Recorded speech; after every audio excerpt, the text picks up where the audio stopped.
சென்னை மற்றும் ராஜஸ்தான் அணிகள் 2 ஆண்டுகள் ஐபிஎல் போட்டிகளில் விளையாட தடை விதித்தது. மெயின் தலையே போயிடுச்சு. இல்லைங்க, இன்னொரு தலை வருது.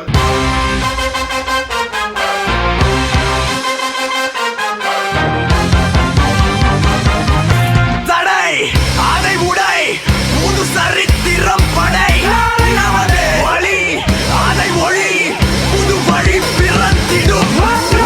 நூறாக படை நூறாக தொட்ட இடமெல்லாம் தூளாக நேராக வழி நேராக வெள்ளலாம் காலமாக காலர்கள் தூக்கட்டும் காலமெல்லாம் மாறட்டும் தோளோடு தோல் சேரடா.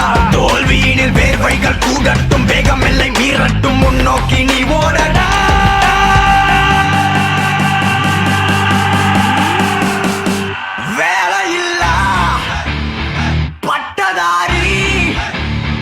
தொட்டு பார்த்தா ஷாக்காடிக்கும் வேற மாதிரி. ராஜா நாங்க இந்திய தாங்க புரியாத சரித்திரம் நாங்க.